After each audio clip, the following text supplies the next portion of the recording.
Yo, what's up, everyone? This is What a Doozy 1929 here. Welcome you to another episode of GTA Autos. We're gonna start this episode right on the good foot.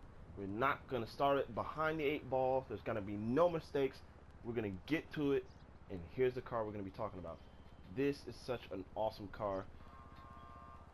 I mean, it stole the eyes and the hearts of everyone who's played every Grand Theft Auto game. First introduced in Grand Theft Auto Vice City, presenting the Declasse Voodoo. The Voodoo has been with us again since Grand Theft Auto Vice City.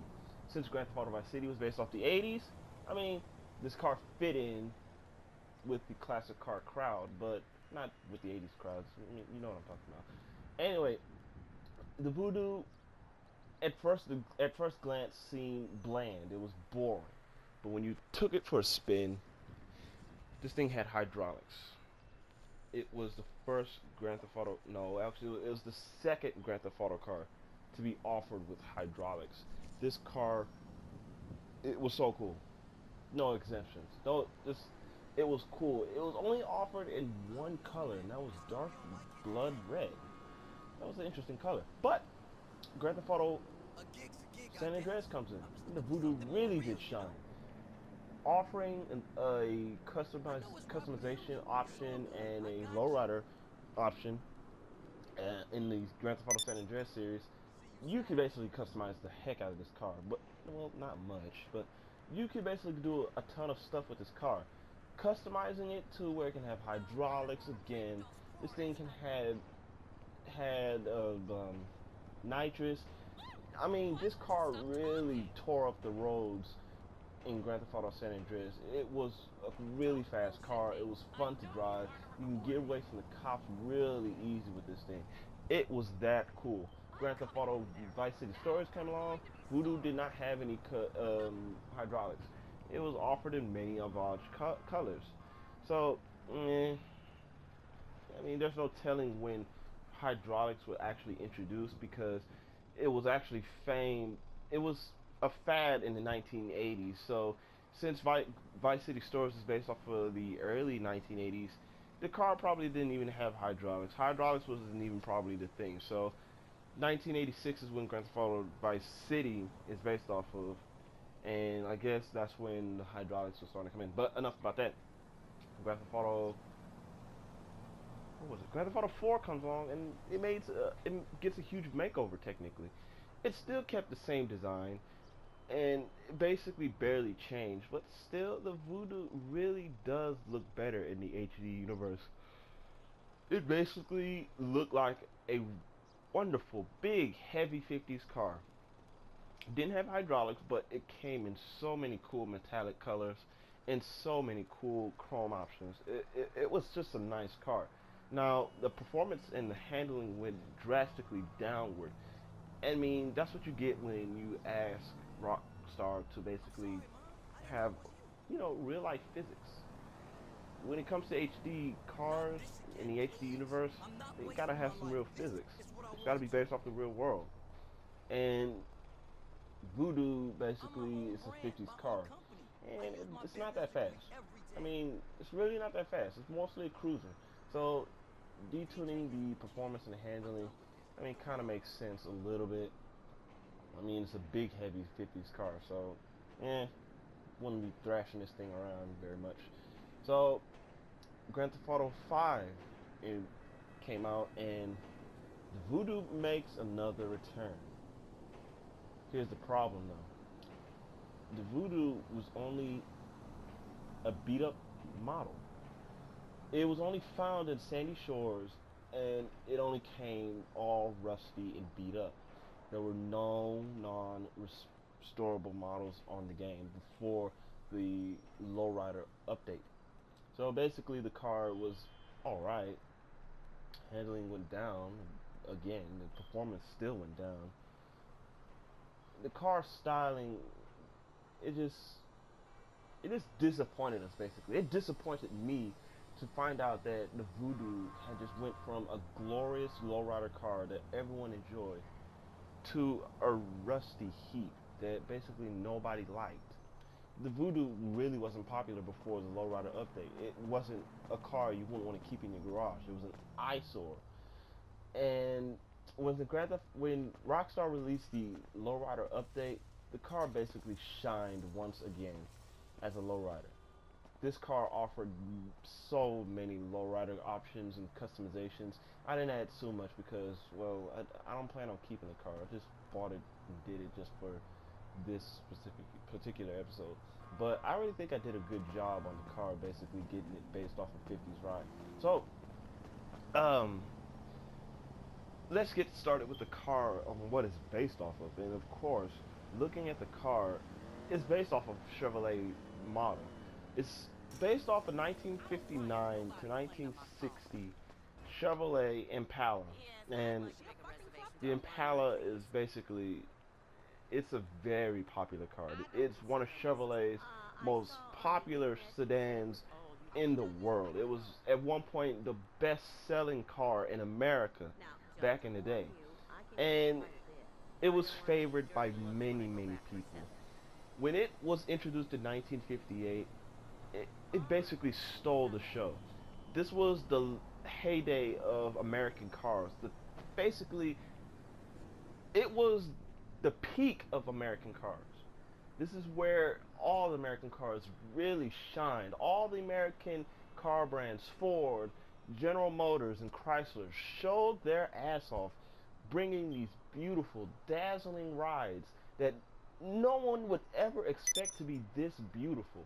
So much chrome, so much hood ornaments, so much craftsmanship went into these cars.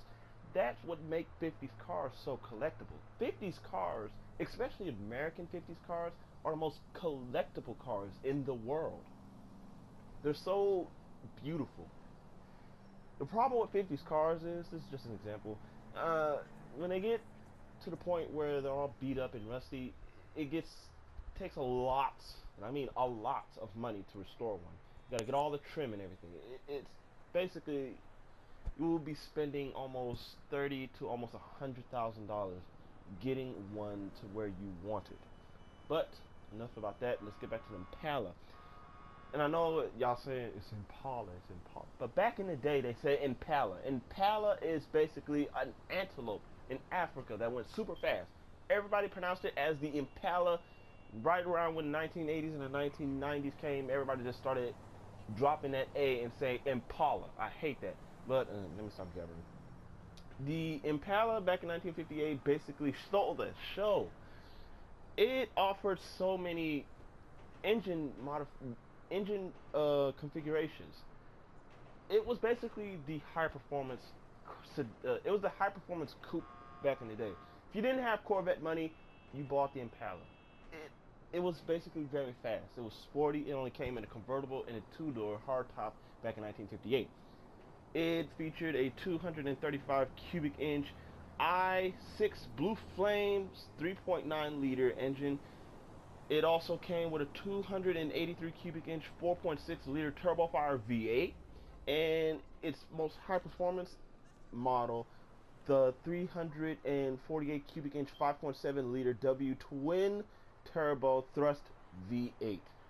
These all basically were performance models, and don't get all on me and saying that the 6-cylinder is not a no. This was a very fast car back in the day. This thing went from 0 to 60 in basically less than 7 seconds. Now 0 to 60 in 7 seconds is basically nothing, but back in 1958 this was very fast. So, of course, this car is based off the 1959 model. I don't know how much time I got, so I'm probably going to have to make a two-part series to this. But, this is based, the Voodoo on here is based off the 1959 genre and 1960 model. This time, the Impala came as a 2-door convertible, a 2-door coupe, a 2- and 4-door hardtop, and a 4-door sedan. And it basically still showed their ass off. General Motors knew what they was doing. It offered the same engine configurations as the 1958 model. So basically, the engine choices didn't change a bit. So the Impala, basically, the Impala, it was off of production in some odd years.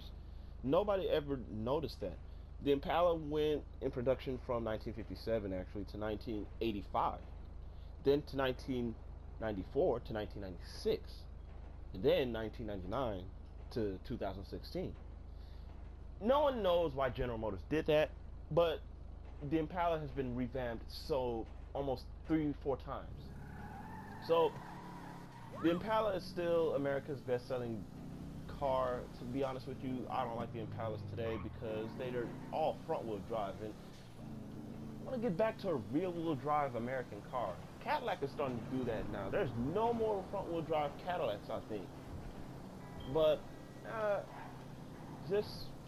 I want a rear-wheel drive Impala. I don't want no freaking front-wheel drive Impala. I want a freaking Impala SS from 2016 or 17. But let's get back to the Voodoo. I don't know how much time I got, so I'm gonna have to speed through this. I really don't want to make it too far special to this. The Voodoo is not that fast. Let's be honest with you. It's a 50s car. It's not very fast. It's gonna cost a lot of money to get this car to be that classic lowrider that you want. It's gonna cost over $400,000 just to get the custom Voodoo.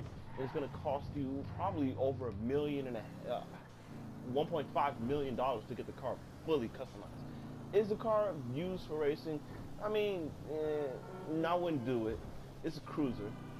Hydraulics, I really didn't add so many hydraulics, but it's got hydraulics. So I did the classic red interior. 0 to 60 is very slow. I like the interior. It's straight classic 50s Americana, and the engine really matches this car perfectly. And I love the whine of this turbo engine. Now, I don't have much to say about this car because I'm really running out of time here, guys. So I'm gonna open it really quick to show you what this engine looks like. So, okay, all doors. That's a beautiful V8 engine. The interior is wonderful. The trunk is very deep and spacious. So this car is really low. I love the tires. I love everything. So in the next episode, I don't know what we're gonna do in the next episode. Y'all gonna have to leave me a comment of what car you want me to do next. I want y'all to tell me what car you want me to do next. But until that time, I'm gonna have to end things off. This is What a Doozy 1929 here, signing off with the glorious Declasse Voodoo. I'll see you guys in the next one.